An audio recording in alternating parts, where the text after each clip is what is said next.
성도가족 여러분, 안녕하십니까? 샘터지기 김덕겸 목사입니다. 오늘은 누가복음 18장 15절에서 30절까지인데요.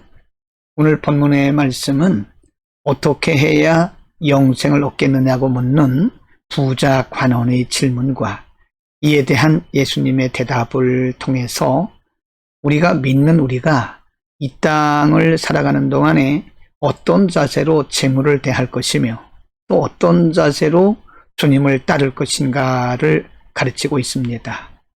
그리고 마지막 부분에서는 우리는 형제와 부모와 그리고 모든 것을 다 버리고 주님을 쫓았는데 우리는 무엇을 얻을 수 있느냐고 묻는 제자들에게 이 땅에서뿐만 아니라 하나님 나라에서 영생을 받고 또 하나님께서 영광으로 갚아주실 것을 가르치면서 믿는 우리들이 이 땅에 있는 동안에 과연 어떻게 어떤 가치관을 가지고 어떤 방향성을 가지고 살아야 되는지를 영적 가치관을 가르쳐 주십니다.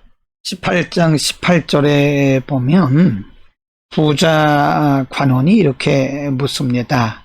어떤 관리가 물어 이르되 선한 선생님이여 내가 무엇을 하여야 영생을 얻겠습니까? 19절 예수께서 이르시되 네가 어찌하여 나를 선하다 일컫느냐? 하나님 한 분 외에는 선한 이가 없느니라. 네가 계명을 안 하니 간음하지 마라, 살인하지 말라, 도둑질하지 말라, 거짓 증언하지 말라, 내 부모를 공경하라 하였느니라. 21절 여짜오되 이것은 내가 어려서부터 다 지켰나이다. 22절입니다. 예수께서 이 말을 들으시고 이르시되 내게 아직도 한 가지 부족한 것이 있으니 내게 있는 것을 다 팔아 가난한 자들에게 나눠주라. 그리하면 하늘에서 내게 보화가 있으리라. 그리고 와서 나를 따르라고 말씀하십니다. 이 부자 관원은 영생에 대한 관심이 많았습니다. 그리고 20절, 21절 말씀을 보아서 예수님께서 계명을 지키라고 말씀하셨을 때에 21절에 어려서부터 다 지켰다고 하는 것을 보면 이 사람은 굉장히 자타가 공인할 만큼 경건한 그런 종교적인 삶을 산 사람이 틀림이 없습니다. 그런데 예수님은 내게 한 가지 부족한 것이 있는데 내게 있는 것을 다 팔아서 가난한 자들에게 나눠주고 그리고 와서 나를 따르라고 말씀하십니다. 예수님이 그에게 요구하시고 말씀하신 것은 자기 희생, 자기 헌신, 그리고 자기를 내려놓는 자기 부인이었습니다. 그러나 이 부자 관원은 안타깝게도 23절에 보면 그 사람이 큰 부자이므로 이 말씀을 듣고 심히 근심하더라라고 말씀합니다. 물론 성경에 이 부자 관원이 다시 돌아왔다는 근거가 없습니다. 기록이 없습니다. 이 사람은 어려서부터 계명을 지켰고 영생에 대한 관심도 있었지만 이 사람은 예수님이 하신 말씀 내게 있는 것을 다 팔아서 가난한 자들에게 나눠주고 와서 나를 좇으라고 하는 그 말씀에 대해서 이론적으로는 듣고 알고 있었지만 그는 자기를 부인하는 결단이 없었던 것입니다. 이 대화를 듣고 있던 제자들이 이렇게 묻습니다. 그러면 우리는 무엇을 얻을 수 있을까요? 우리가 형제, 자매 그리고 모든 것을 다 버리고 주님을 쫓았는데 우리는 무엇을 얻을 수 있을까요? 라고 묻는 그 질문, 제자들의 질문에 대해서 29절 30절에서 이렇게 말씀합니다. 이르시되 내가 진실로 너희에게 이르노니 하나님의 나라를 위하여 집이나 아내나 형제나 부모나 자녀를 버린 자는 현세에 여러 배를 받고 내세에 영생을 받지 못할 자가 없느니라 라고 말씀하십니다. 제자들에게 예수님은 분명히 너희가 모든 것을 버리고 나를 쫓았으니 이 세대와 혹은 내세에서 영생을 분명히 받을 것을 가르치고 확증시켜 주신 것입니다.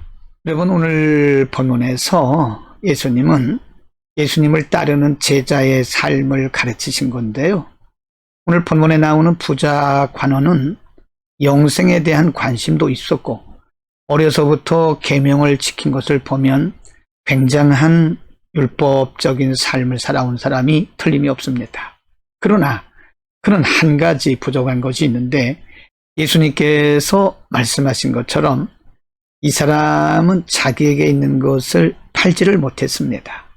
예수님 분명히 말씀하시기를 가서 내게 있는 것을 다 팔아서 가난한 자들에게 주고 와서 나를 따르라고 말씀하셨음에도 불구하고 이는 근심하고 가고 그 많은 부 때문에 근심하고 가고 다시 왔다는 흔적이 없지 않습니까?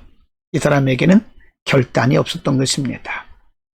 제자들에게 말씀하신 것처럼 주의 나라를 위해서, 복음을 위해서 형제나 자매나 부모나 그리고 물질을 버린 자들에게는 하나님께서 이 세상과 다음 세상에서 영생으로 갚아주신다고 말씀하고 계십니다. 여러분, 예수님께서 말씀하신 것처럼 부자가 하나님 나라에 들어가기가 어렵습니다. 부자가 죄라는 것이 아닙니다. 부자들은 그만큼 자기 부인이 어렵다는 것입니다. 물론 우리가 이 땅에 살면서 부자로 살고 자기 부인도 하고 하나님 나라와 영광과 복음의 진보를 위해서 우리에게 있는 물질을 사용할 수 있다면야 금상첨화가 아니겠습니까? 그러나 인간은 그것이 어렵다는 얘기입니다. 우리에게 있는 것이 무엇이든 하나님 나라 확장과 영광과 복음의 진보를 위해서 씁시다. 우리에게 있는 것은 다 하나님의 것이죠. 하나님이 영광을 위해서 사용하라고 주신 것입니다. 우리는 청지기일 뿐입니다. 내게 있는 것을 내 거로 주장하지 말고 하나님의 영광과 하나님 나라 확장과 복음의 진보를 위해서 넉넉히 그리고 주저함 없이 사용할 수 있는 믿음의 용기가 우리 가운데 있기를 축복합니다. 기도하겠습니다.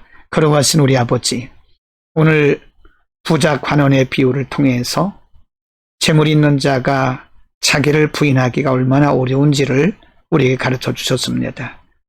하나님의 나라에 대한 영생에 대한 관심이 있었지만 자기를 부인하고 버리는 결단이 없었기 때문에 그냥 관심에서 끝나버린 것을 우리가 오늘 알았습니다. 우리에게 결단, 우리 자신을 부인하는 결단과 더불어서 우리에게 주신 것을 하나님 나라와 하나님 영광과 복음의 진보를 위해서 기꺼이 사용할 수 있는, 드릴 수 있는 믿음의 용기를 우리에게 허락하여 주옵소서. 예수 그리스도의 이름으로 기도드립니다. 아멘.